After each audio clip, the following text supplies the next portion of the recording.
Magandang hapon, Pilipinas at sa buong mundo. Tayo po ay sabayang napapakinggan sa Radyo La Verdad 1350, ang UNTV Radio. At una sa ating mga balita. Kumpiyansa ang tagapagsalita ng House Prosecution Team na hindi maapektuhan ang proseso ng impeachment trial nang umiigting na tensyon sa pagitan ng ilang senator judges. Samantala, sinabi ng prosekusyon na hindi dapat palampasin ng publiko ang testimonya ni National Bureau of Investigation o NBI Director Melvin Matibag sa ikawalong araw ng paglilitis bukas. Ito ang balita ni Rosalie Coz. I'm speaking as a member of Congress. No, it does not give us any satisfaction to see our colleagues having this trouble within and among themselves. No. Aminado si House Prosecution Panel spokesperson at Lanao del Sur Representative Sia Alonto Adjong na hindi magandang makita ang umiigting na tensyon sa pagitan ng ilang senator judges. Partikular na ang maanghang na palitan ng pahayag ni Senador Alan Peter Cayetano, Panfilo Lacson, gayon din si Senador Erwin Tulfo. Ayon sa kongresista, umaasa itong mareresolba ang issue at hindi maapektuhan ang impeachment trial kay Vice President Sara Duterte. I hope this can be resolved again. I hope they can have their own way of resolving this since this is a separate issue altogether from the impeachment trial. Tiwala naman ang isa pang tagapagsalita ng prosecution panel sa kakayahan ng presiding officer ng Senate Impeachment Court na si Senator Judge Francis Cheese Escudero kaugnay nito. Ito ay upang mabigyang daan ng paglalatag ng ebidensya ng prosecution at defense teams. These are internal matters that we believe will be best addressed and resolved by the members of the Senate internally. No? But we also trust that the presiding officer will make sure that we will not lose sight of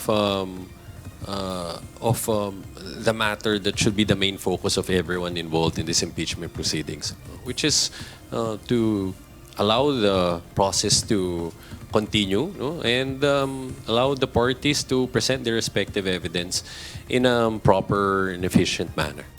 Nanindigan naman ng House Prosecution Team may kapangyarihan ng Senate Impeachment Court na isapina ang tax records ni na VP Duterte at asawang si Attorney Manasseh Carpio. Naniniwala rin ng mga itong hindi na kailangan ng authorization mula kay Pangulong Ferdinand Marcos Jr. para mailabas sa mga dokumentong ito. It's possible that the impeachment court will sustain the prosecution's position that there's even no need for the president's consent. Why?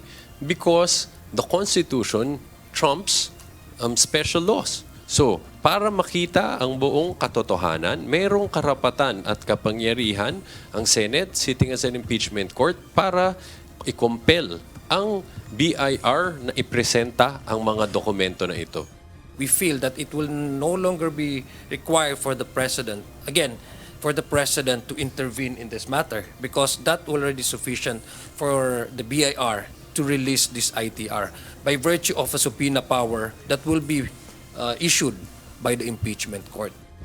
Bukas naman, araw ng Martes, July 21, ay ihaharap ng prosekusyon ang huling testigo nito laban kay VP Duterte kaugnay ng article na grave threats inciting to sedition at assassination plot. Ito ay si National Bureau of Investigation o NBI Director Attorney Melvin Matibag. Giit ng prosekusyon, hindi dapat palampasin ang testimonya ng NBI Director. What I can tell you is that aside from corroborating testimonies given by our two witnesses, he will be giving important information. And I can also assure you that you wouldn't want to miss his testimony tomorrow. So ito po yung magiging finale nitong Article 4, ang presentasyon ng House Prosecution Panel kay Director Matibag at ang pagbibigay po niya ng information, facts surrounding the preliminary investigation conducted by the NBI. Sa kabuuan, mayroong 3 testigo ang prosekusyon laban sa Vice Presidente para sa unang isinalang na Article of Impeachment. Rosalie Coz, UNTV News and Rescue. Diyos ang aming sandigan, serbisyo publiko ang aming pinahahalagahan. Iginiit ni National Bureau of Investigation Director Melvin Matibag na hindi sadyang itaon sa World War nila ni Senator Alan Peter Cayetano ang gagawing investigasyon ng ahensya sa umano'y 11 ghost flood control projects sa Taguig City. Samantala, makikipag-ugnay naman ng NBI sa Office of the Ombudsman patungkol sa investigasyon kay Public Works and Highways Secretary Vince Dizon na iniuugnay sa usapin sa 2019 SEA Games. Ito ang balita ni Benedict Samson. Imbestigahan namin yan. Kaya lang, since tinanong nyo, baka sabihin yung timing na naman. And anyway, public na naman yan dahil sinasabi ni Senator Lacson. So, I think we should mention it. Hindi dapat ituring na timing o itinaon ang investigasyon. Ito ang iginiit ng National Bureau of Investigation patungkol sa gagawin nilang pagbusisi sa umano'y Ghost Flood Control Project sa Taguig City noong 2022. Ayon kay NBI Director Melvin Matibag, nabanggit naman anya ito ni Senator Panfilo Ping Lacson.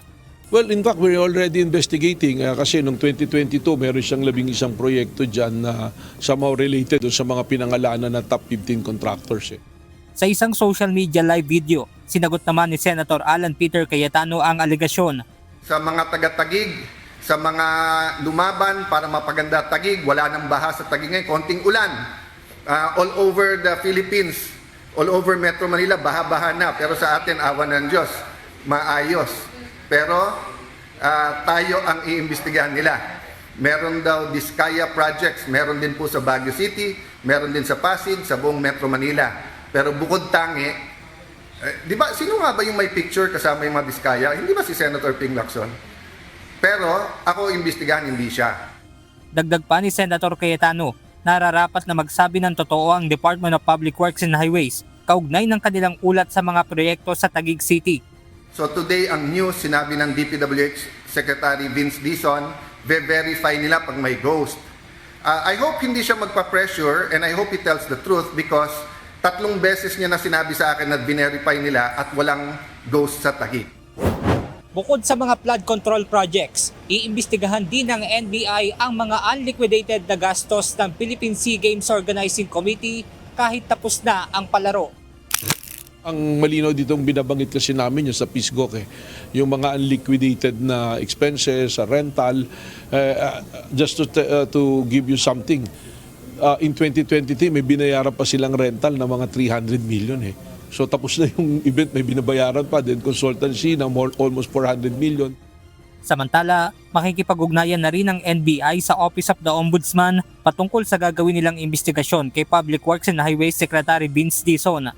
Well, may binanggit naman na dyan yung ombudsman. So, I will coordinate with the Office of the Ombudsman what will be the direction. Dito, hindi tayo nag-live selling o nagbo-broadcast na parang kwento-kwento lang tayo. No?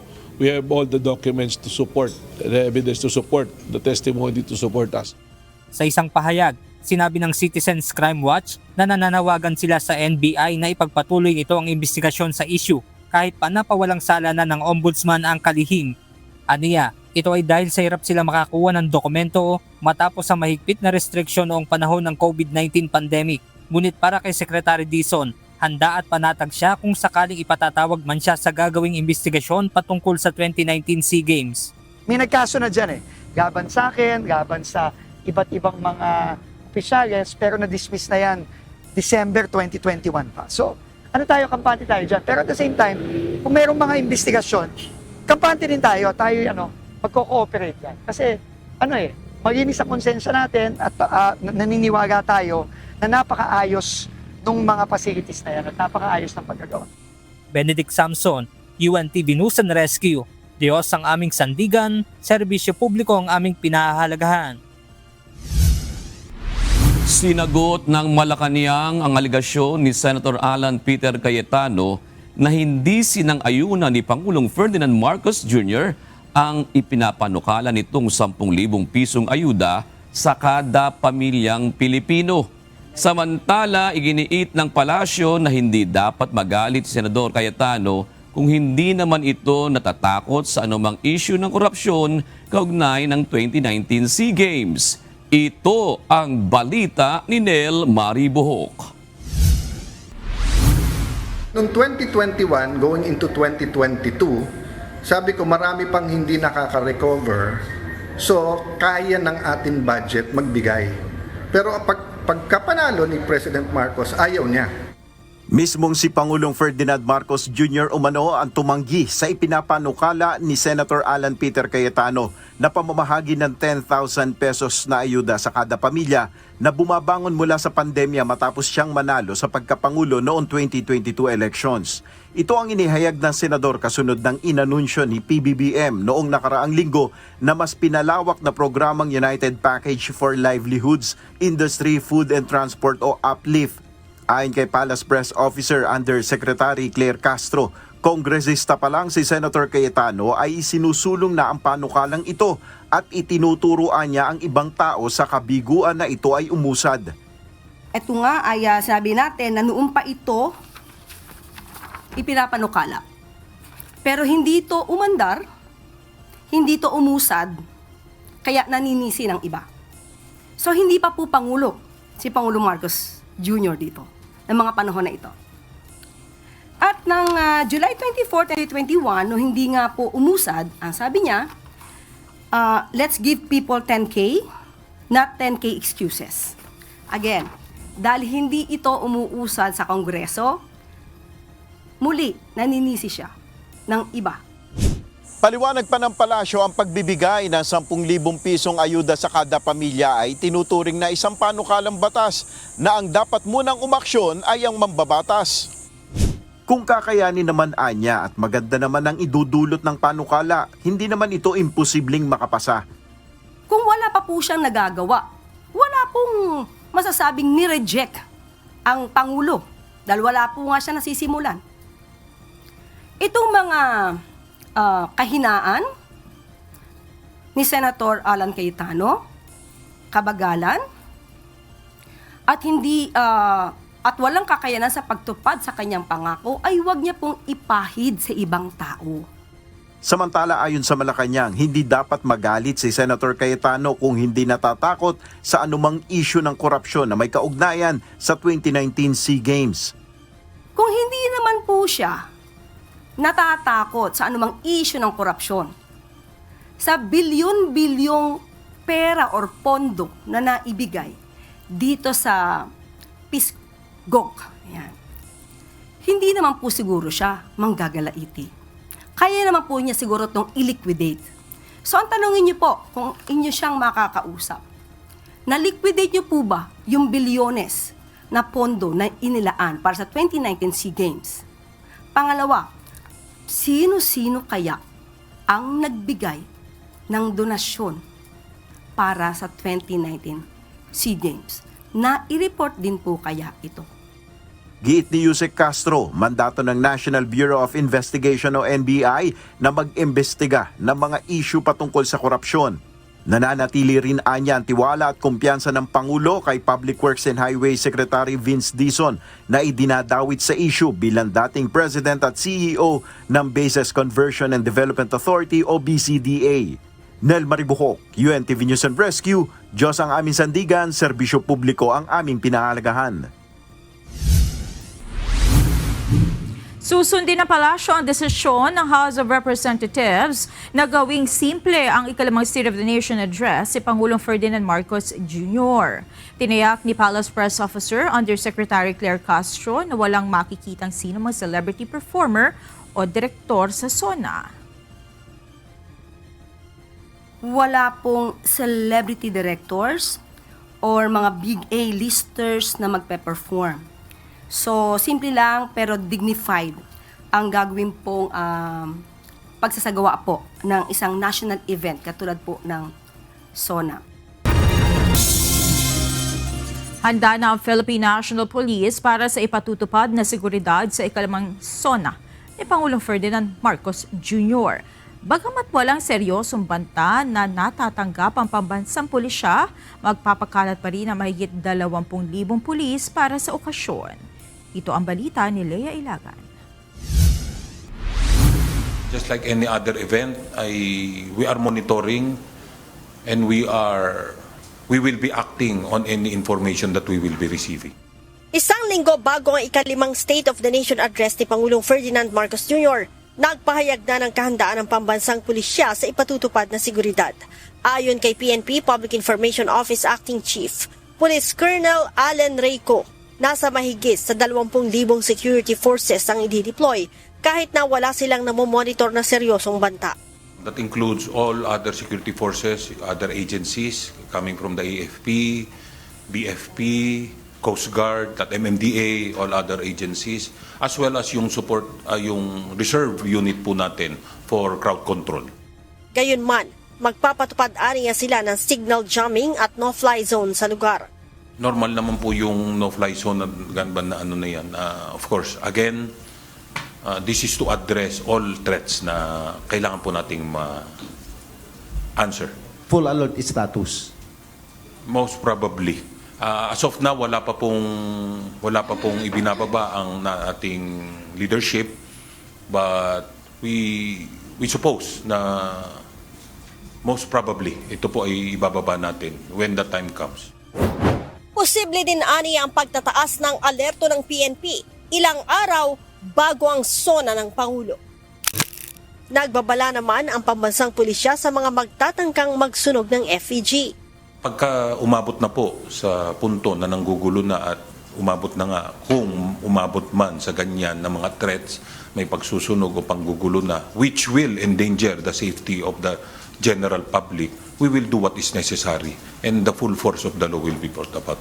Sa huli, magpapatupad aniya ang mga pulis ng maximum tolerance, subalit ipatutupad ang batas laban sa mga manggugulo.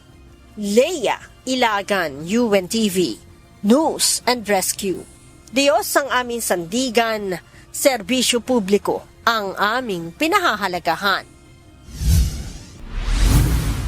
Samantala, tiniyak ng palasyo na naaayon sa batas ng Pilipinas ang pagtatayo ng Pax Silica Artificial Intelligence Hub sa Nuclear City sa Tarlac. Sa gitna ito ng pangamba ng ilang grupo na posibleng magdulot ng issue sa seguridad, pagkasira ng kalikasan at kabuhayan ng mga magsasaka ang itatayong pasilidad.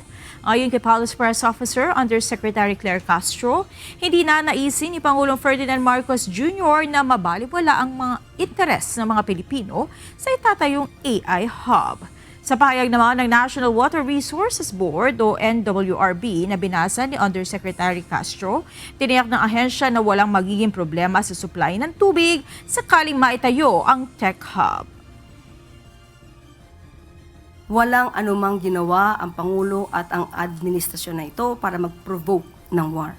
So, kung meron man tayong pinag-uusapan tungkol sa pagpasok nito ng Pax Silica, ito po ay para sa atin at para sa mga kababayan natin. At sinisigurado po ng Pangulo na lahat ng po na gagawin ay naaayon sa batas at hindi po maaaring makasira ito ng ating environment o maka-displace man ng ating mga kababayan ng walang anumang kapalit. Itinuturing na sarado ng Philippine National Police ang kaso ng pamamaslang sa American marine biologist na si Kent Carpenter sa Negros Oriental. Ito ay kahit hindi pa naaaresto ang dalawa sa natitirang mga sospek. Ito ang balita ni Leia Ilagan. Nakikita natin kung sino pa ibang involved.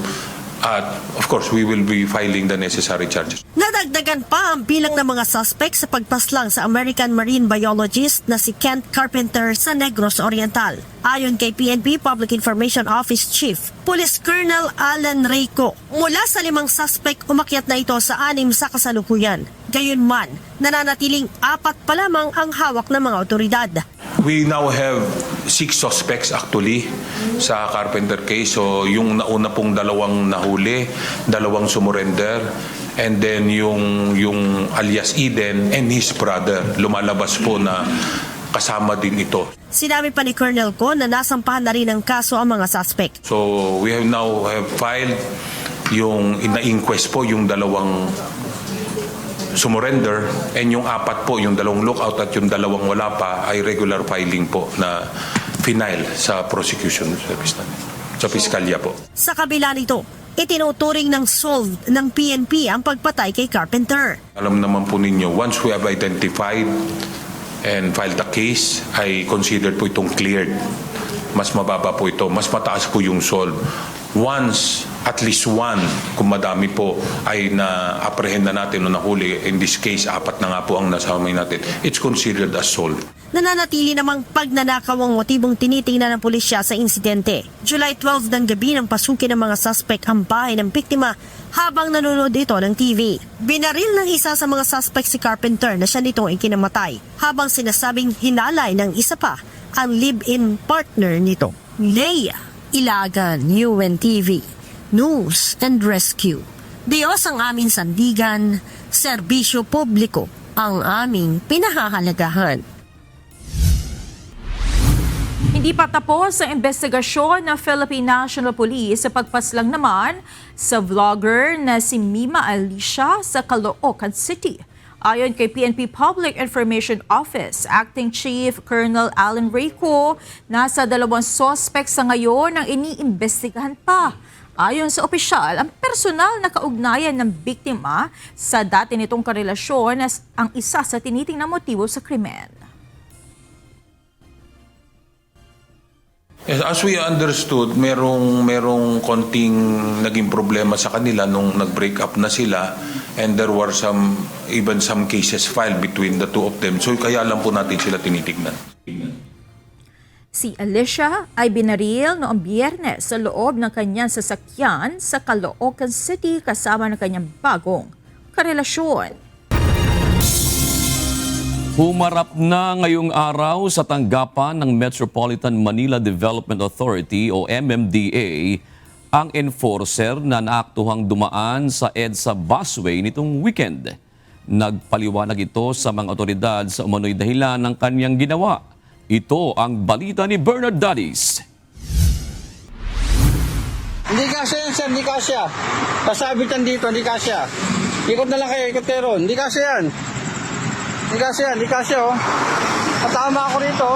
Nag-viral at kumalat ng Biyernes ang video ng isang lalaki na nakamotorsiklo at nag-counterflow sa EDSA busway. Napag-alaman na isa itong traffic enforcer ng Metropolitan Manila Development Authority base na rin sa kanyang suot na uniforme. Pilit itong gumigilid upang makaraan ng bus, ngunit hindi talaga ito kasya. Kanina, nagtungo sa MMDA ang naturang tauhan. Problema sa pamilya ang idinadahilan niya sa kanyang ginawa. Nataranta lamang umano siya matapos tumawag ang kanyang asawa upang ipaalam na nahihirapang huminga ang kanilang anak na may karamdaman.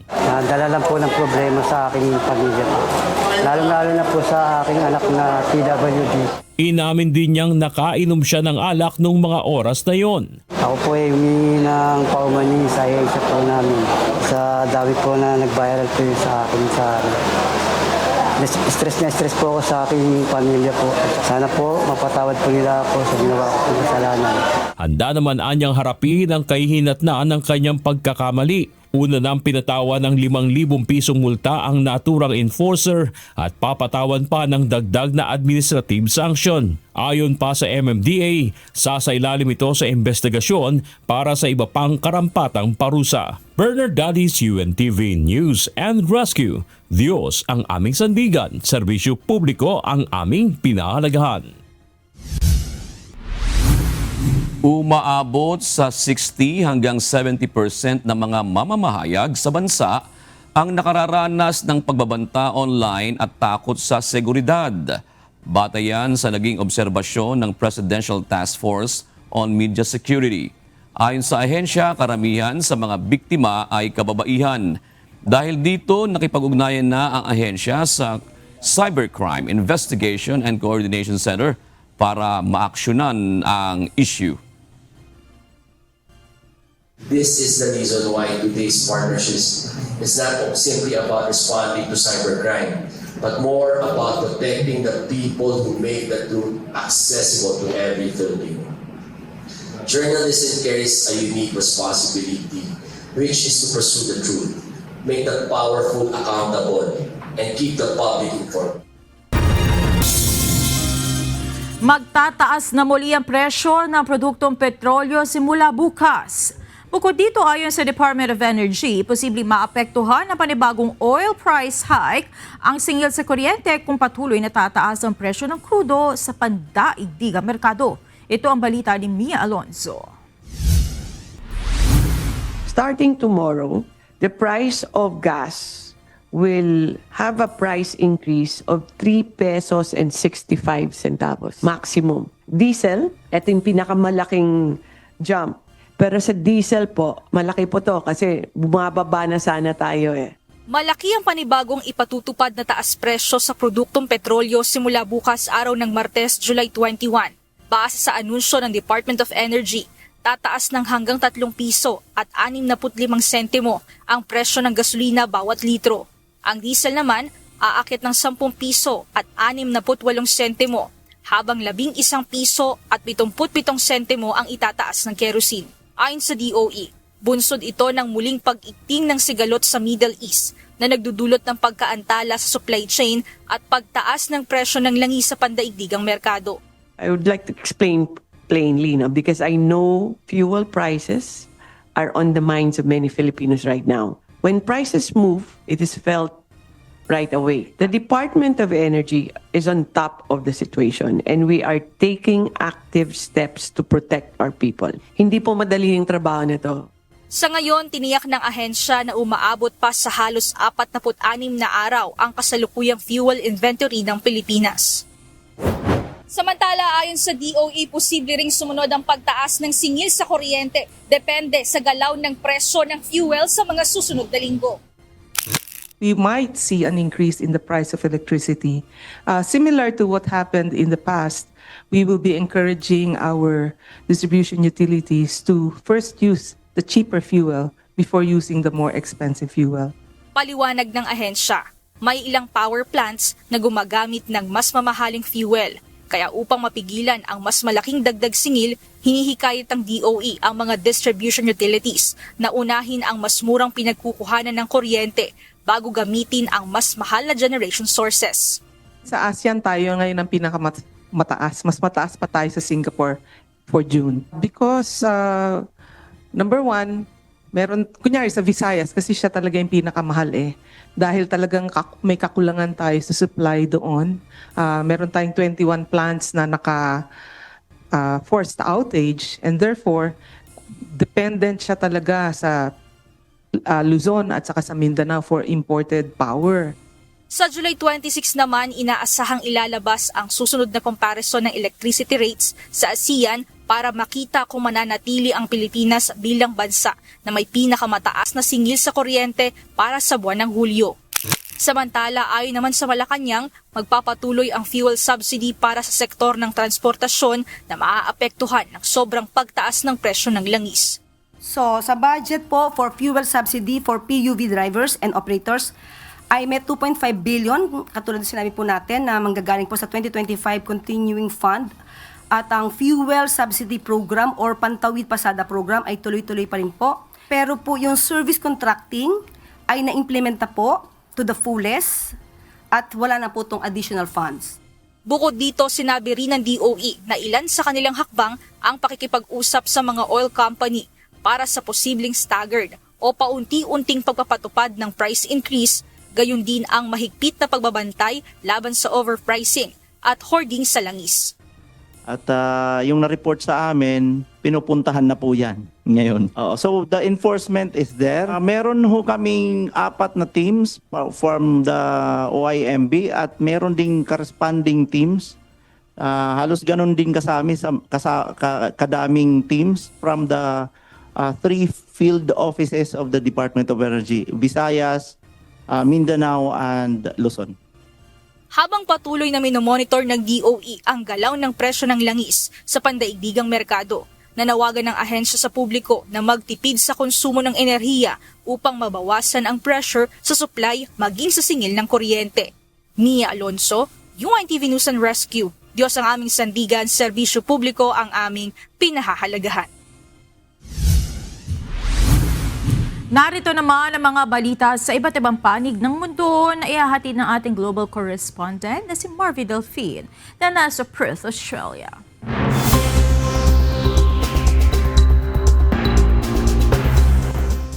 Magandang gabi naman sa inyo dyan sa Pilipinas. Nag-utos na ng agresibong pag-atake si United States President Donald Trump bunsod ng pagkamatay ng 3 sundalo ng Amerika sa Jordan. Samantala, inihayag ni Iranian Foreign Minister Syed Abbas Araghchi ang anyay panunuhol ng US kapalit ng kanilang nuclear deposits. Ito ang balita ni Noel Poliarco. If you kill Americans, if you threaten Americans anywhere on earth, we will hunt you down without apology and without hesitation, and we will kill you. Muling lumabas ang pahayag na ito ni United States Secretary of War Pete Hegseth noong Marso. Babala ito ng US na tiyak na magkakaroon ng malaking gyera kung may mapatay na sundalo ng Amerika. Ngunit kamakailan, 2 sundalo na naman sa Muwafaq Salti Air Base sa Jordan ang nasawi at maraming iba pa ang nasugatan. Sa pinakahuling ulat ng US Central Command, 1 labi ang nakuha pa sa lokasyon ng pag-atake. Hinihinalang ito ang nawawalang sundalo, bagaman patuloy pang sinusuri ang pagkakakilanlan nito.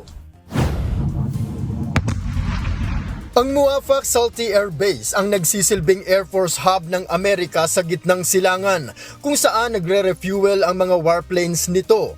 Ayon sa Iranian media, napinsala ng Iran ang hangar ng base. Inatake rin ito ang Khalifan Heights sa Arbil, Iraq at napabagsak ang isang MQ-9 Reaper ng US Air Force sa Asaluye sa Bushehr Province.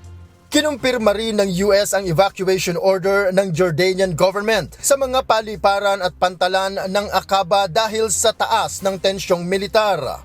Pinayuhan rin ito ang lahat ng kanilang mamamayan na huwag magbiyahe para sa kanilang kaligtasan. Dahil dito, ayon sa CENTCOM, ipinag-utos ni US President Donald Trump ang mas agresibong pag-atake laban sa Iran. Sinabi rin ni Trump na posibleng 3 sundalo ang nasawi sa pag-atake sa Jordan. We'll see what happens, but we hit them very hard again tonight. And we did that in honor of the probably 3 as opposed to 2 great patriots. Well, we feel very badly, but you know, those great people, those great patriots were out there fighting that Iran cannot have a nuclear weapon. Sa panig ng Iran, sinimula nang kumpirmahin ang Just Water Desalination Plant sa Hormuzgan Province at ang nasirang tunnel sa Bandar Abbas. Sa kanyang pinakabagong panayam, isiniwalat ni Iran Foreign Minister Syed Abbas Araghchi ang tangkang panunuhol ng US sa kanila noong nasa gitna pa sila ng negosasyon.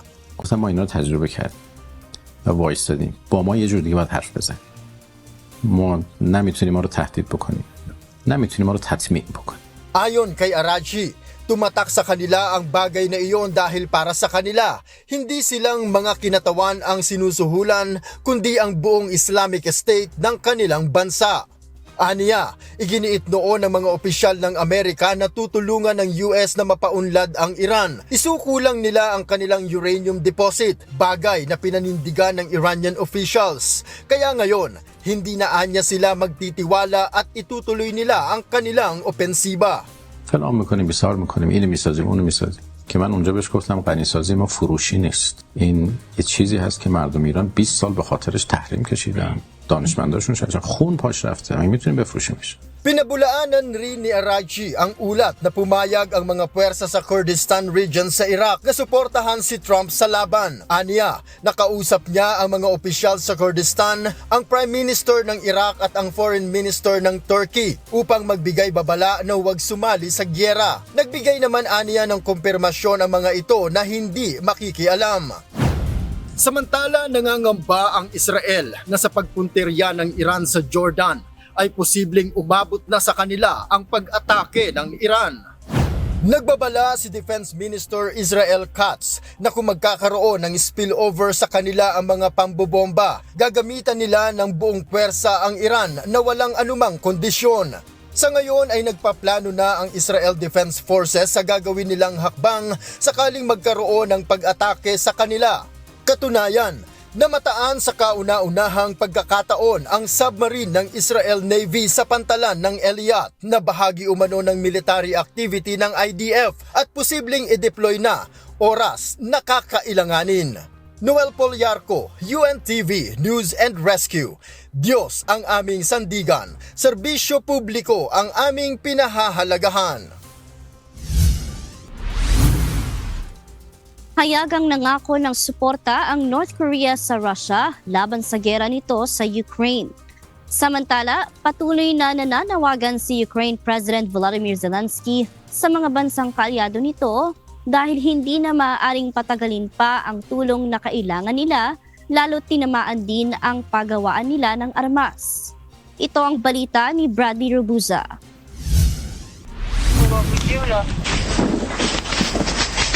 Hindi tumitigil ang emergency response unit sa Ukraine sa pagtugon sa malubhang pinsala ng Russian airstrikes nitong weekend. Ito na ang pinakamalaking ballistic missile attack ng Russia na nag-iwan ng ilang individual na nasawi at nasugatan. Ayon mismo kay Ukraine President Volodymyr Zelensky, tinamaan ang isang fuel depot ng Ukrainian Armed Forces sa Yuzhny Port sa probinsya ng Odessa. Sa ngayon, ayon kay Zelensky, hindi pa sila lubos na nakagagawa ng anti-ballistic missiles, kaya nananawagan pa rin ito sa mga karatig bansa ng karagdagang air defense. Дуже важливо, щоб наші партнери розуміли, що відбувається і що ракети для ППО потрібні нам для захисту життя буквально кожного дня. Samantala, tuloy-tuloy rin ang pag-atake ng Ukraine sa mga pangunahing pasilidad ng Moscow, gaya ng Wildberry Factory na ito na isang major industry sa Russia. Kasakop rin nito ang Kostiantynivka at nakapaglagay ng watawat doon at ang 3 oil depot ng Russia sa Stavropol region. Inatake rin ng Ukraine ang oil tanker na Aviro, isang Russian shadow fleet para lalo pang paralisahin ang ekonomiya ng Russia. Gayunman, samantalang umaatake ang Ukraine ay patuloy sa pagpapalakas ng pwersa ang Russia. Dumalaw sa Kremlin si North Korea Foreign Minister Cho Son-hui kung saan malugod siyang tinanggap ni Russian President Vladimir Putin. Inihatid ng North Korean official ang mensahe ng suporta mula sa kanilang leader na si Kim Jong-un. Уважаемый товарищ председатель государственных дел Ким Чен Ын дал указание, чтобы мы, ни на кого не оглядываясь, неизменно и мощно поддерживали и оказывали помощь российской армии, российскому народу в их священной войне. Pinasalamatan ni Putin ang North Korea sa pagpapadala ng tropa noong 2024 sa kasagsagan ng Russian-Ukrainian War sa Kursk region. Nangako si Minister Cho na mananatili ang North Korea sa panig ng Russia at patuloy na susuporta, isang hayagang indikasyon ng dagdag pwersa ng Russia laban sa Ukraine. Российская армия и народ непременно добьется великой победы в своей священной борьбе по защите суверенных прав и интересов безопасности своего государства. А также мы еще раз заверяем, что до победы... Bradley Robuza, UNTV News and Rescue. Diyos ang aming sandigan, serbisyo publiko ang aming pinahalagahan. Patuloy ang paghahanap ng mga emergency workers sa posible pang na-trap sa mga gumuhong gusali sa landslide sa Pengshui sa probinsya ng Chongqing sa China. Batay sa huling ulat, 8 individual ang kumpirmadong nasawi habang 34 na iba pa ang nawawala. Umabot sa 10 gusali ang natabunan ng lumambot na lupa dahil sa tuloy-tuloy na pag-ulan. Karamihan naman sa mga residente ay agad nakalikas ayon sa mga otoridad. Nakuha ng bansang Spain ang tropeo sa championship ng FIFA World Cup 2026 Finals matapos malusutan ng Argentina sa score na 1-0. Naipasok ni Ferran Torres ang nag-iisang goal sa 106th minute ng laro para basagin ang mahigpit na depensa ng kalaban. Ito na ang ikalawang World Cup title ng La Furia Roja matapos magkampiyon noong 2010.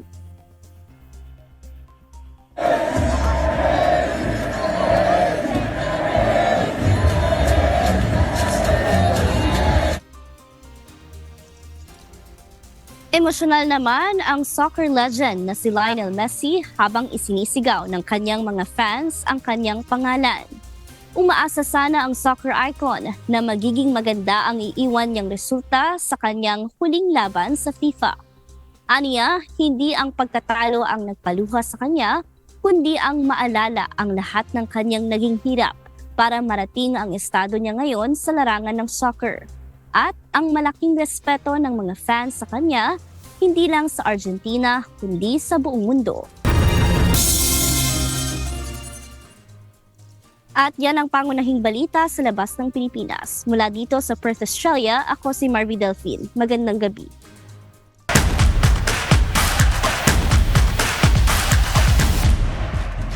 Mainit na bakbakan ang nasaksihan sa do-or-die Game 3 sa finals ng UNTV Volleyball League Season 4 kahapon. Palibhas ay kapwa naghahangad ng championship title, kapwa nagpakita ng kanilang best effort ang BFP Lady Firefighters at PhilHealth Health Insurers hanggang sa huli ay maitanghal ang bagong kampyon. Ito ang balita ni Mia Alonzo.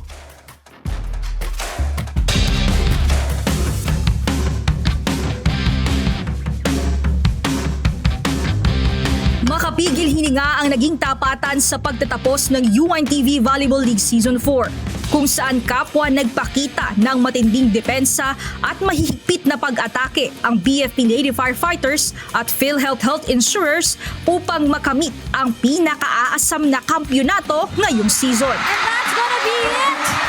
Championship round! Our new champions for the season! The BFP Lady Firefighters! Sa simula pa lamang ng championship match, intense agad ang tapatan ng Lady Firefighters at Health Insurers. Sa unang set pa lang ng game, agad nang ipinakita ng BFP ang kanilang matinding depensa at opensiba na naghatid sa kanila upang makabuo agad ng lamang sa kalaban. Gayunman, hindi sumuko ang Health Insurers at pilit na dinikitan ng score ng kalaban at nagpakita ng determinasyong makabawi. Subalit na natiling kontrolado ng BFP ang laro, kaya nahirapang makahabol ang PhilHealth. Sa pagtatapos ng first set, nakuha ng BFP ang panalo sa score na 25-16. Sa second set, nagpatuloy ang malaking lamang ng BFP sa PhilHealth. Patuloy man ang pagsisikap ng Health Insurers na humabol, tuloy-tuloy pa rin ang pag-arangkada ng BFP sa net. Dahil sa malaking lamang at patuloy na mga pag-abante, muling nakuha ng BFP ang set sa score na 25-15. Isang set na lamang ang kailangan ng BFP upang tuluyan ng maangkin ang kampyonato.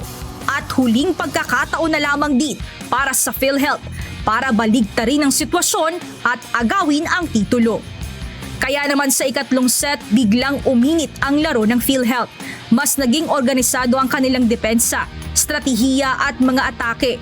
Unti-unti nilang nabawasan ang lamang ng BFP at nakuha ang kumpiyansa sa bawat rally. Hindi naman tumigil ang BFP sa paghahanap ng pagkakataong tapusin na ang laban. Kapwa nagpakita ng matitibay na depensa at mahabang mga rally ang magkabilang koponan. Sa huli, hindi naman nabigo ang PhilHealth at naiwasan ang straight set defeat matapos makuha ang ikatlong set sa score na 25-20. Pagpasok ng ikaapat na set, hindi nagpakakampante ang PhilHealth at desididong ituloy ang panalo. Isa lamang ang layunin ng mga ito, tablahin ang laban at itulak ang championship sa deciding fifth set. Pero pagdating sa gitnang bahagi ng set, dito na muling umarangkada ang mga atake at matitibay na depensa ng BFP na nagbigay sa kanila ng lamang kontra PhilHealth. Habang papalapit na ang dulo ng laban, mas lalong lumalaki ang pressure sa Health Insurers na humabol pa sa set. Subalit kita sa galaw ng Health Insurers ang kanilang determinasyon na makamit ang panalo. Nanatili namang kalmado ang BFP upang hindi mawala ang momentum sa laro. Sa huli, tuluyan ang naselyuhan ng BFP Lady Firefighters ang kanilang tagumpay matapos makuha ang ikaapat na set sa score na 25-19. Matagumpay na nakamit ng BFP Lady Firefighters ang inaasam na tagumpay at tuluyang nakamit ang titulo bilang kampyon ng UNTV Volleyball League Season 4. Itinanghal namang Best Player o MVP ngayong finals si Eugene Piosca matapos ang kanyang mahalagang ambag sa opensiba, depensa at pagbuo ng momentum ng koponan. The whole season po sobrang thankful po talaga kasi alam mo yung nagbunga lahat ng trainings namin, ng sacrifices namin, yung mga lapses yung mga losses namin, tapos parang unbelievable talaga na nanalo kami sa PhilHealth. All glory to God talaga. Samantala, bukod sa itinanghal ding MVP ngayong Season 4 si Gang Abellana ng Lady Firefighters, kinilala naman bilang Best Coach of the Year sa FO1 Efraim de Maculangan ng BFP. Pagpuputihin pa po namin, pagtsatsagaan pa po namin, una pa lang to, tsatsagain pa namin yung mga susunod. Congratulations, super proud ako sa players, coaching staff at saka sa mga officers namin. So very thankful po ako. Bagamat hindi naiuwi ang kampyonato, hindi matatawaran ang ipinakitang performance ng PhilHealth Health Insurers sa season na ito. Mula sa ikalimang pwesto noong Season 3 ng UVL, nagawa nilang makapasok sa championship match at matanghal bilang first runner-up ng Season 4. Even though naging first runner-up kami rito, masaya kasi from the beginning, naglalaro ang team para sa beneficiary namin na doon lang, iyon ang nakafocus kami kung bakit kami naglalaro. Matapos sa matitinding laban at agawan sa kampyonato, matagumpay na natapos ang UNTV Volleyball League Season 4, bit-bit ng mga nagwaging kuponan ang kanilang mga medalya at tropeyo, kasabay ng mga handog na tulong para sa kanilang mga napiling benepisyaryo. We humbly accept the 1 million for the charity that have been doled out by the UNTV to the Bureau of Fire Protection multipurpose. We find somehow difficulty in raising funds for that, and this can somehow help not only for totally and generally in the BFPM buy, but of course to all the members of it will be benefiting, and we are hoping for the fast growth of this cooperative. So thank you UNTV. Maraming beses na po kami naging beneficiary ng PhilHealth, and this has helped our patient groups. We empower our patient groups para ma-drive namin yung policy of the government to have better policies and better benefit for the Filipino people. Higit pa sa mga tropeyo at medalya, muling ipinakita ng UNTV Volleyball League ang tunay na tagumpay ay hindi lang nasusukat sa mga panalo sa loob ng court, kundi sa tulong na naihahatid sa mga nangangailangan ng nag-iisang liga ng mga public servants. Win in sports, win for charity. Nia Alonso, UNTV News and Rescue. Diyos ang aming sandigan, serbisyo publiko ang aming pinahahalagahan.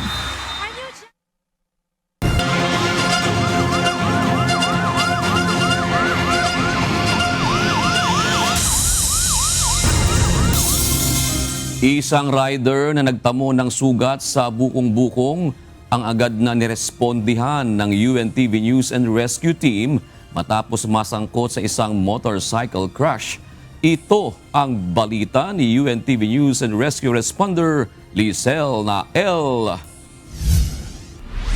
So kadyanin na, nagpadayon ba siya ng sakit or naulian, tapos ibalik ka sa yan sa dila, sa tapang, hindi lang nakita. Isang 22 anyos sa binatang rider ang agad pinuntahan ng UNTV News and Rescue Team sa kailang tahanan. Sa Tanculan, Manolo Fortich, Bukidnon, bunsod ng natamo nitong injury sa aksidente sa motorsiklo. Ayon sa pamilya ng pasyente, matapos ang aksidente ay dinala nila ito sa pinakamalapit na pagamutan. So, yun po, pagdating nila sa ospital, ang sabi po sa kanila ng attending nurse or attending physician po doon, wala pa daw po yung orthopedic doctor. Naantala ang pagpapatingin ng pasyente sa doktor dahil sa walang available na orthopedic doctor sa unang ospital na kanilang napuntahan.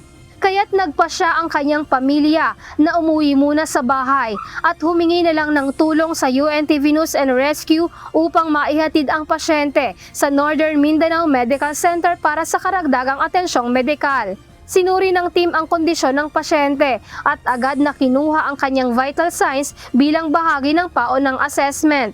Maingat na inalalayan at binuhat ng responders ang pasyente papunta sa rescue van.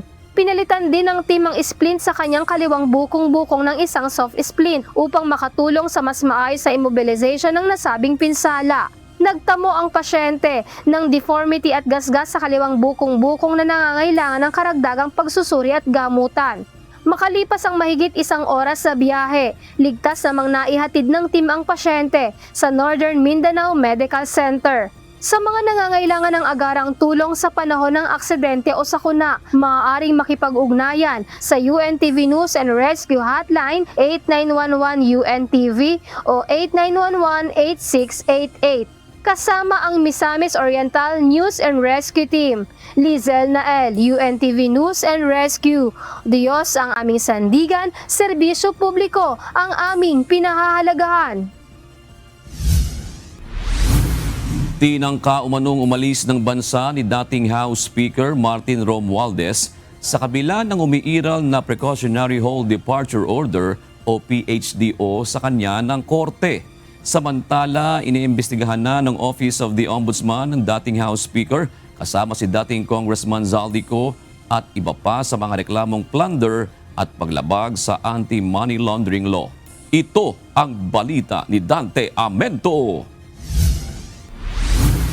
Further, despite a precautionary hold departure order issued by the Sandigan Bayan, this office has received credible intelligence reports that former Speaker Martin Romualdez has not ceased attempting to leave the country. Nakatanggap umano ng credible intelligence reports ang Office of the Ombudsman kaugnay ng patuloy na pagtatangka ni dating House Speaker Martin Romualdez na lumabas ng Pilipinas. Ayon kay Assistant Ombudsman Miko Clavano, ito ay kahit na may Precautionary Hold Departure Order o PHDO ng Sandigan Bayan sa gitna ng issue ng anomalya sa flood control projects.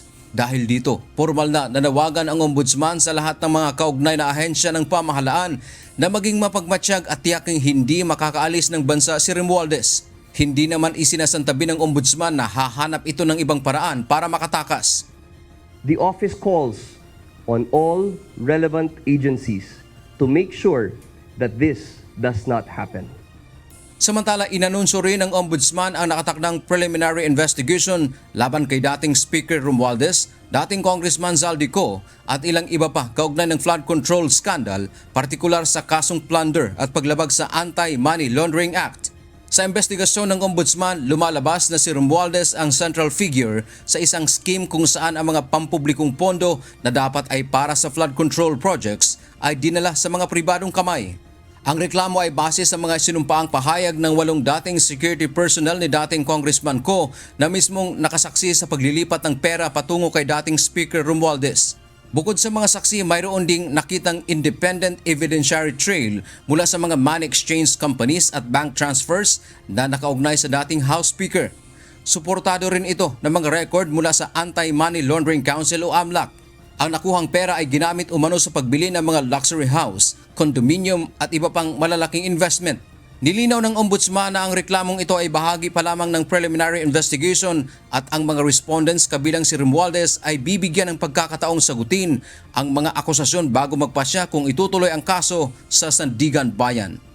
At this point, we will ask the respondents, including former Speaker of the House, Martin Romualdez, to answer the allegations contained in the complaint and put forth his defense. Once we receive his defense and that of his co-respondents, the case will be submitted for resolution and the decision will lie with the panel of prosecutors whether or not the case should be filed in the Sandigan Bayan. Dante Amento, UNTV News and Rescue. Diyos ang aming sandigan, serbisyo publiko ang aming pinahahalagahan.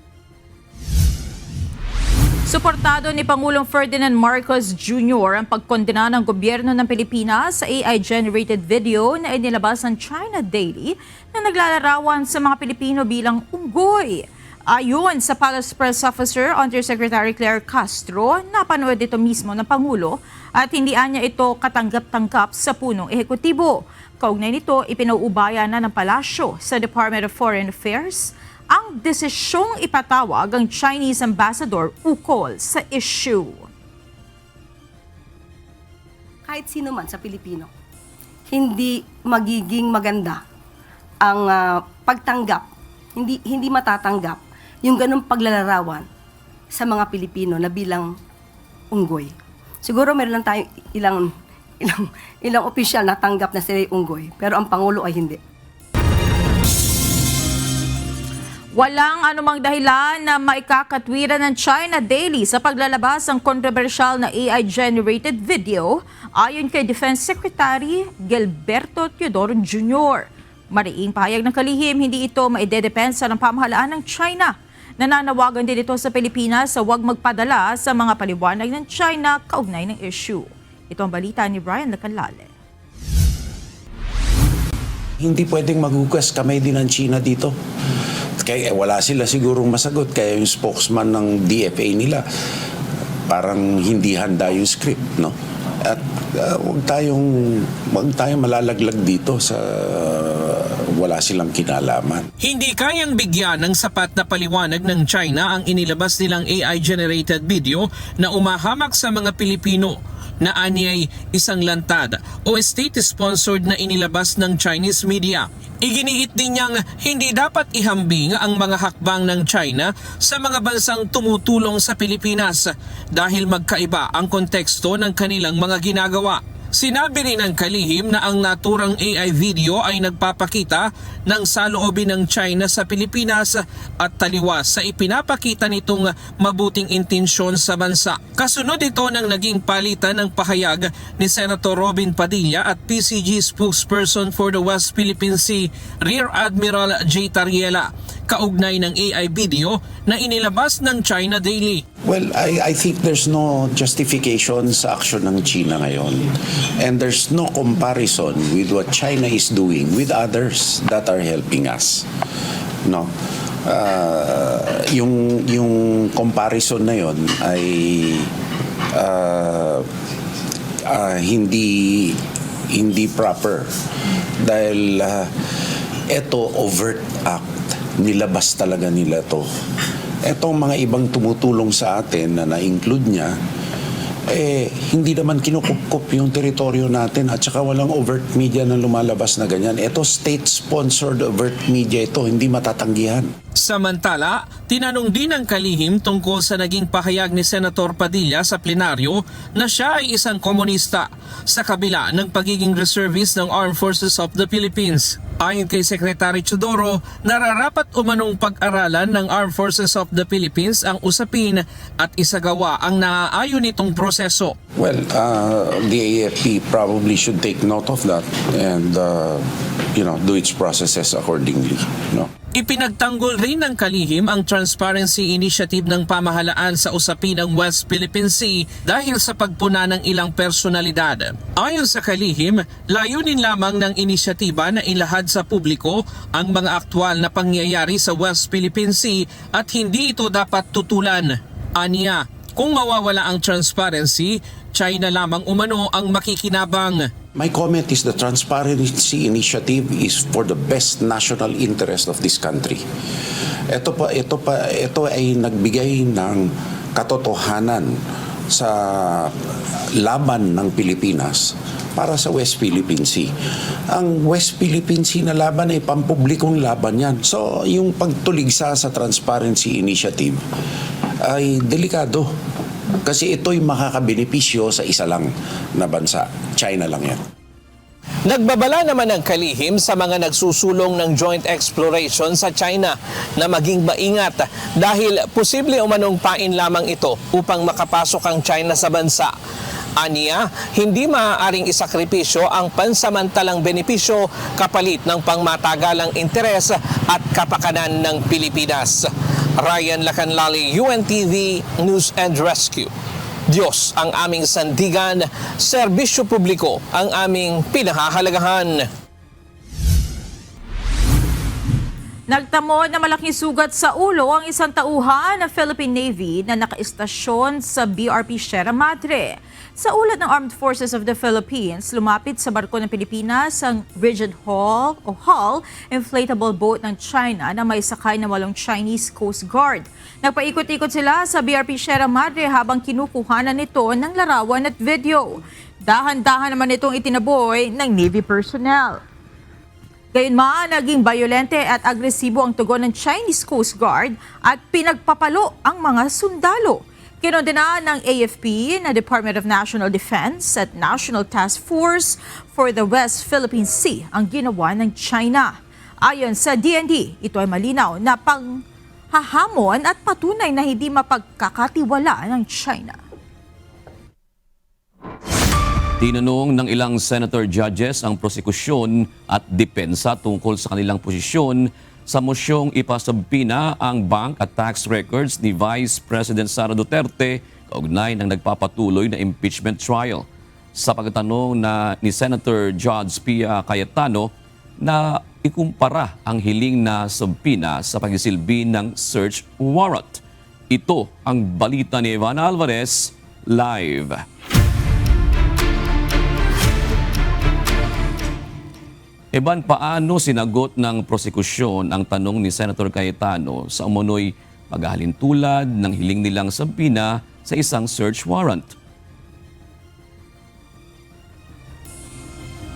Ayon kay House Prosecutor Representative Chel Jokno, hindi maituturing na invasive itong hiling nila na subpina para sa financial records ni Vice President Sara Duterte. Anya, yugto pa lamang ito kung saan ipoproduce yung mga financial records at paliwanag nga ng prosecution. Ito ay kailangan para makita yung full picture ng financial transactions ng pangalawang Pangulo. Nagsagawa ng clarificatory questioning si Senator Judge Pia Cayetano bago ilabas ng Senate Impeachment Court ang desisyon sa mosyon ng prosecution team na ipasubpina ang bank at BIR records ni Vice President Sara Duterte para sa article of impeachment na unexplained wealth. Ginamit ng Senator Judge ang landmark case na Stonehill versus Jokno at tinanong kung applicable ba ito sa hiling na subpina ng prosekusyon. Sa ruling ng naturang kaso, itinuturing na void o unconstitutional ang general search warrant. Ngunit ayon kay Congressman Jokno, magkaiba ang konteksto ng search warrant at subpina. Anya, invasive ang search warrant dahil pwedeng pasukin ang isang bahay o opisina at maaaring maging daan ng pang-aabuso. Ang pinag-uusapan natin ngayon ay subpina. Hindi po ito license to enter an office or to search any place. Ito po ay mismong humihiling lang ng mga dokumentong nakasulat sa loob ng subpina. Therefore, the contexts are very different.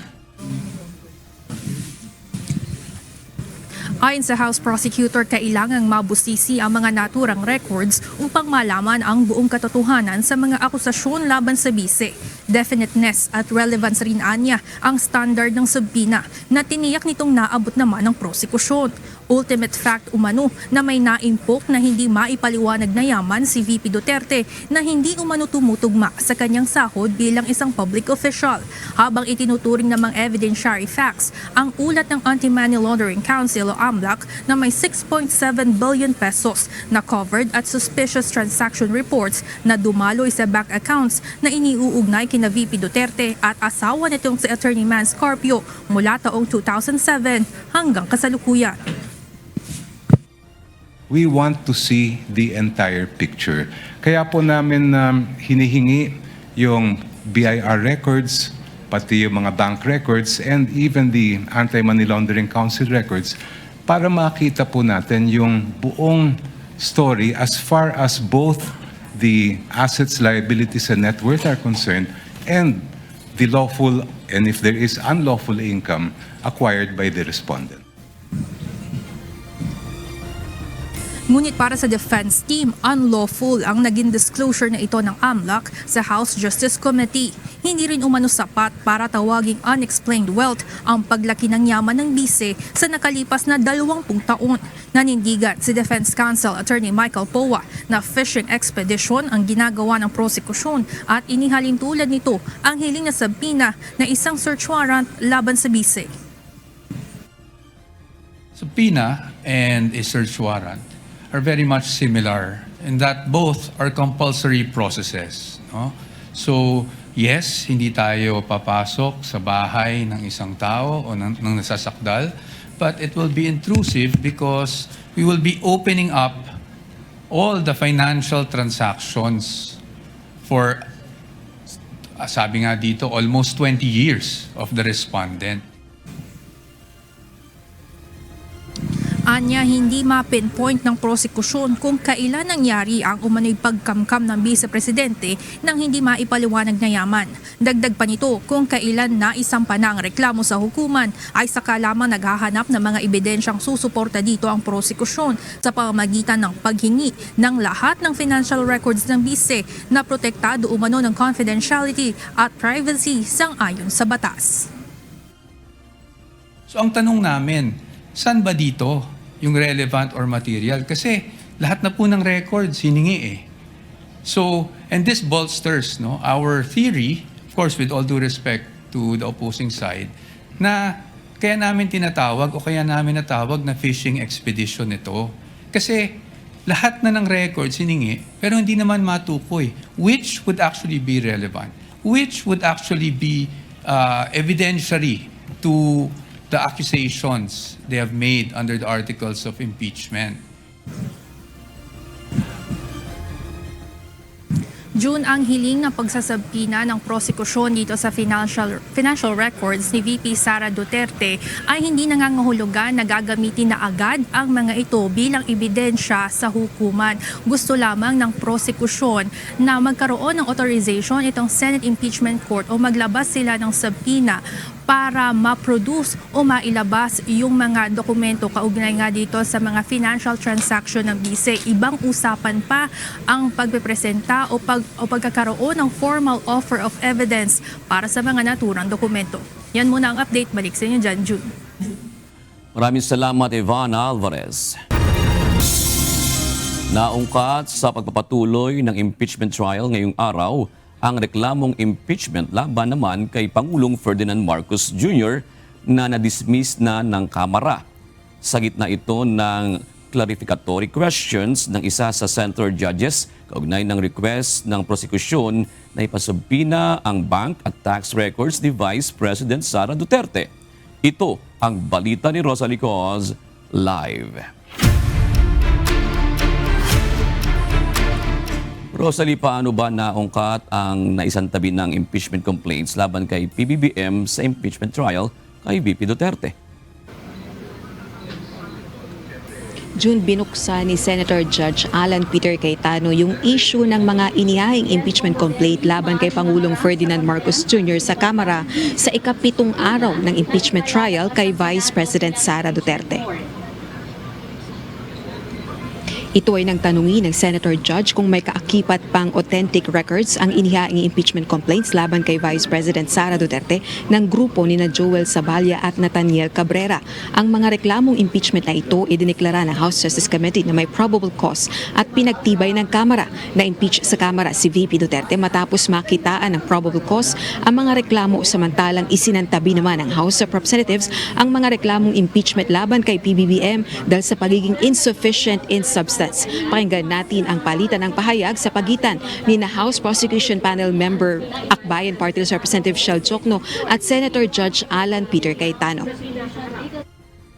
When the members of the committee examined the complaint filed against the President, the conclusion of the committee was in fact that there were only conclusions of law contained in that complaint, not allegations of ultimate facts. Yes, yet in that complaint there were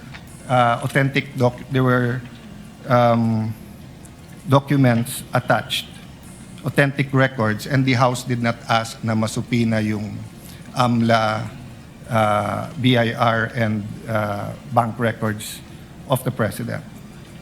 The requirement, if Your Honor, please, of ultimate facts is really based on what is alleged in the petition or complaint itself. But what was the exact words of counsel? Ang katotohanan ay hindi confidential. Hindi confidential. So why in the case of President Marcos is the katotohanan confidential, but in the case of Vice President Sara, it's not confidential? Wala naman po akong maalalang ruling ng committee in the case of the President na meron silang sinabing confidential.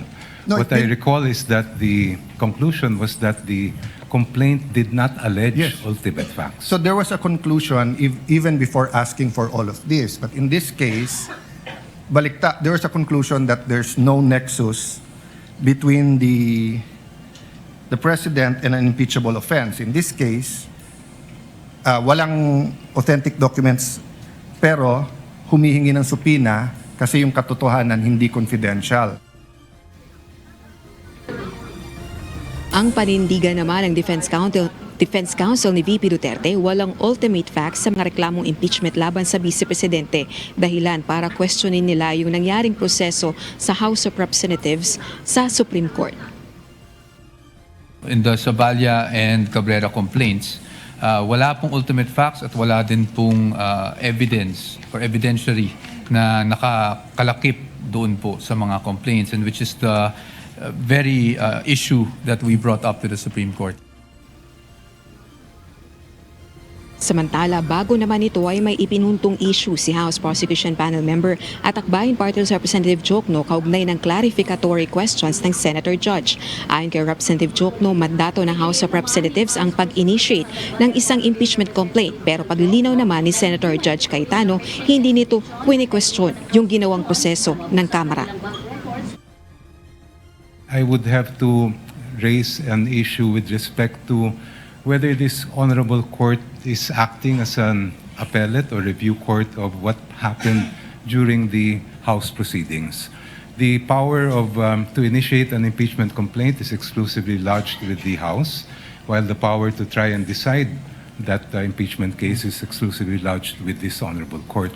And I don't believe that it is part of the function to go back to what may have happened during the proceedings before the House, since the articles have already been transmitted to this honorable. Well, Counsel, even your students, colleagues, recognize that you are a brilliant man. You're very well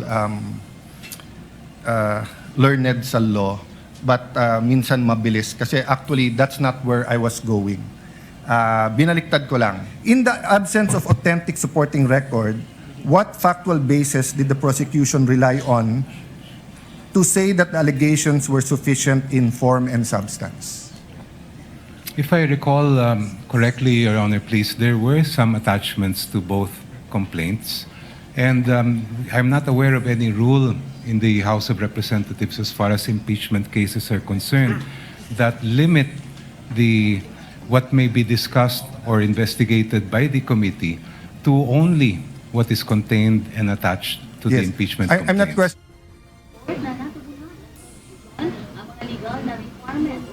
June, welcome development naman sa prosecution team yung naging desisyon ng Senate Impeachment Court na pagbigyan partially yung request na subpoena sa mga particular na financial records na VP Duterte at asawang si Attorney Manasseh Carpio. Anila, panalo ito ng taong bayan ng katotohanan at ang pananagutan kung sakali namang questionin ng defense team ni VP Duterte itong naging aksyon ng Senate Impeachment Court kaugnay nitong ilang financial records ng Vice Presidente. Nakahanda ritong tumugon ang prosecution team. Balik sa iyo, June. Maraming salamat, Rosalie Cos. Nilinaw ni Senator Robin Hood Padilla sa impeachment trial na nagsumiti siya ng counter affidavit sa Office of the Ombudsman. Naunang inanunsyo ni Ombudsman Crispin Remulla noong Biyernes na tila binabaliwala ni Senator Padilla ang kanilang tanggapan. Kaugnay ito ng kinakaharap nitong reklamong obstruction of justice matapos umanong tulungang makatakas si Senator Bato de la Rosa kaya hindi nasilbihan ng warrant of arrest mula sa International Criminal Court. Ayon kay Senator Padilla, hindi totoo na hindi siya sumusunod sa batas. Inaamin ko po sa inyo, kung ICC lang, hindi po talaga ako susunod. Hindi ako magpapasakop sa ICC.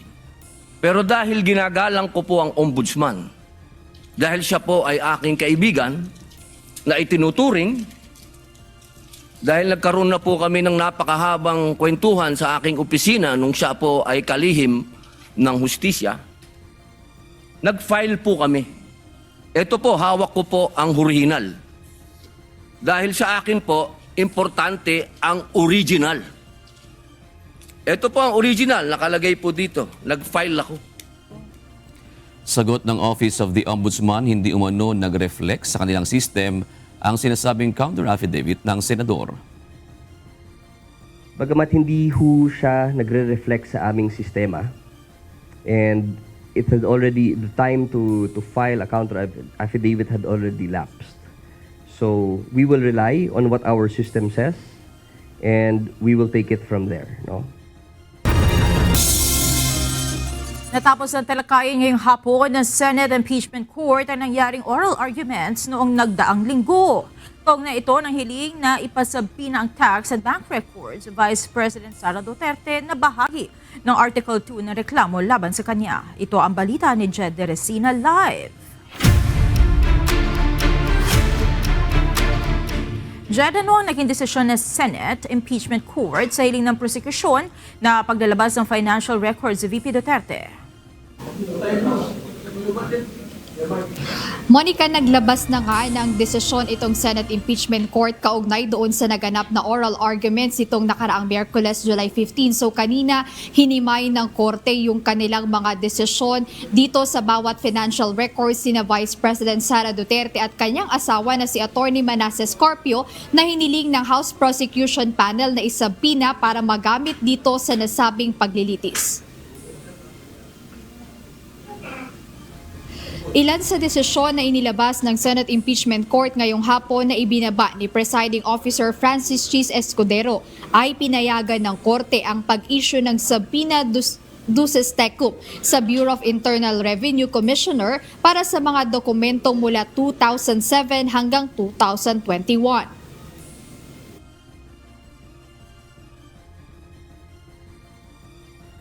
Accordingly, in view of the foregoing, the request for the issuance of subpoena directed to Commissioner Carlito Martin R. Mendoza of the BIR is hereby granted.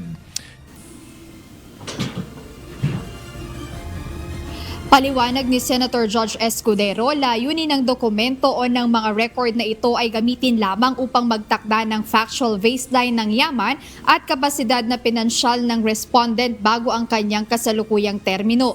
Nilinaw ng korte na hindi ito gagamitin bilang ebidensya para sa mga bagong independyenteng impeachable offenses. Samantala, tinanggihan ng korte ang hiling para sa records ng JTC Group of Companies at Pikimong Philippines Corporation dahil nabigo ang prosecution na patunayan ang direktang koneksyon nito sa respondent o sa kanyang asawa. The request insofar as it seeks the records pertaining to JTC Group of Companies, Inc. and Pikimong Philippines Corporation is hereby denied for failure to satisfy the requirement of prima facie evidence. Bukod sa mga ito, para naman sa subpoena sa mga bangko at iba pang financial records, inaprubahan ang subpoena para sa mga peso-denominated accounts ng respondent ng kanyang asawang si Attorney Manasseh Scorpio, hiwalay man o joint, pati yung peso-denomination accounts ng Carpio Lawyers Law Firm at ng 19 pang korporasyon. Kaugnay nito, binigyang diin ng korte na dahil ang mag-asawa ay nasa ilalim ng absolute community of property, ang kanilang yaman ay itinuturing na iisa. Ayon pa sa korte, imposibleng matukoy ang tunay na net worth ng respondent kung hindi susuriin ang mga account ng kanyang asawa. Bukod dito, mahigpit na ipinagbawal din ang pagbubukas ng mga foreign currency o dollar accounts alinsunod sa Republic Act 6426 maliban na lamang kung may nakasulat na pahintulot o waiver mula sa depositor. Para naman sa subpoena sa Anti-Money Laundering Council o AMLC, overruled ang pagtutol ng depensa sa na nagsasabing confidential ang AMLC reports dahil ayon sa korte, ang kapangyarihan ng Senado bilang impeachment court ay nakahihigit sa mga internal na protocol ng AMLC. At upang maprotektahan ang mga sensitibong metodolohiya ng AMLC, ang mga dokumento ay isusumite sa paraang in-camera o pribadong pagsusuri ng presiding officer bago ito ipakita sa mga partido. Samantala, ipinaliwanag din ni Presiding Officer Escudero kanina na hindi maaaring gamitin ang Data Privacy Act upang harangin ang subpoena dahil ang batas mismo ay may exception para sa mga legal na proseso ng korte. Bagamat kinikilala ang proteksyon sa mga kliyente ng Carpio Lawyers, hindi ito sapat na dahilan para sa isang blanket immunity o pangkalahatang pagtanggi sa subpoena ng mga financial record ng law firm. Monica, itong mga ipinasabi ng mga financial records sina Vice President Sara Duterte at yung kanyang asawa na si Attorney Manasseh Scorpio ay may kaugnayan doon sa Article 2 ng mga reklamo laban dito sa Vice Presidente na siyang tinatalakay nga dito sa ongoing na impeachment trial sa Senado at base doon sa pre-trial order may kabuuang 12 araw ng paglilitis yung inilaan para sa akusasyong ito. Sa katunayan, Monica, ang tinatalakay pa lang ngayon ng Senate Impeachment Court ay yung unang article which is yung Article 4 at may dalawa pang article bago nga talakayin itong Article 2. So medyo mahaba-haba pa yung mga araw para talakayin itong Article 2 kung saan ilalatag nga o ilalabas nga itong mga ipinasabi ng mga dokumento ng Vice Presidente at ng kanyang asawa. Ayan muna update mula rito sa Senado. Balik sa inyo, Monica. Maraming salamat, Jenny Resina.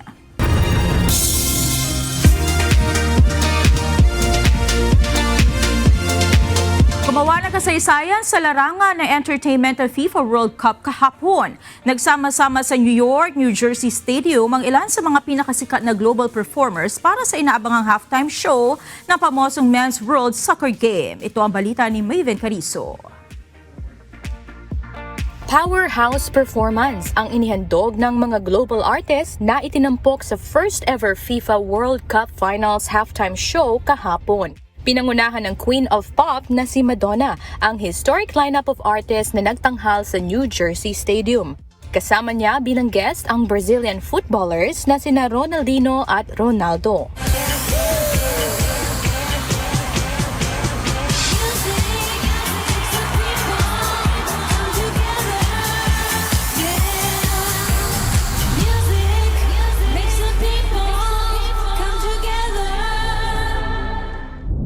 Sinundan ito ng pagtatanghal ng Los Angeles Philharmonic Director na si Gustavo Dudamel kasama ang New York Philharmonic at Simon Bolivar Symphony Orchestra ng Venezuela at The Muppets.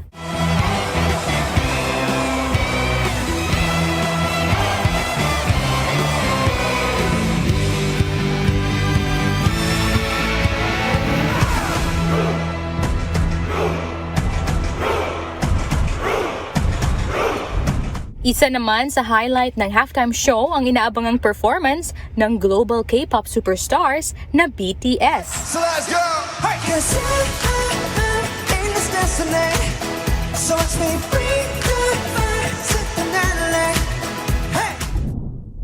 Nasilayan rin sa pambihirang pagkakataon ang Canadian singer na si Justin Bieber.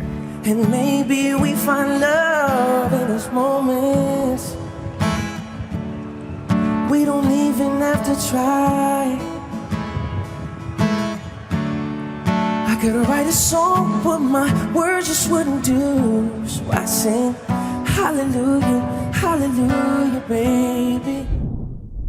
Gorgeous and stunning as ever naman ang Colombian singer at tinaguriang Queen of Latin Music na si Shakira kasama ang Nigerian singer-songwriter the least to perform ang frontman ng bandang Coldplay na si Chris Martin. Siya ang naging in charge sa overall concept ng historic show kasama na ang pagpili at pag-assemble sa mga performers.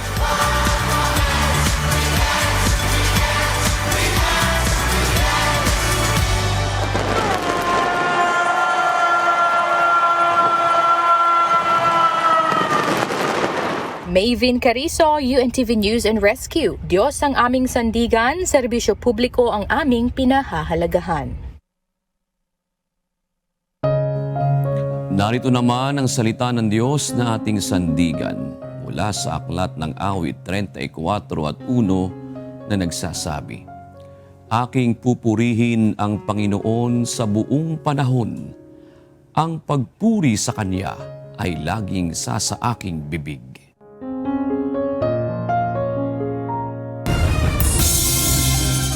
At yan ang naging kabuuan ng ating balitaan ngayong gabi. Aming inilahad ng buong katapatan kung paano namin nasaksihan. Ay po'y makapagtitiwala na ang aming nakita at narinig, ang aming ibinabalita. At dito po sa UNTV, Diyos ang aming sandigan, serbisyo publiko, ang aming pinahahalagahan. Magandang gabi po.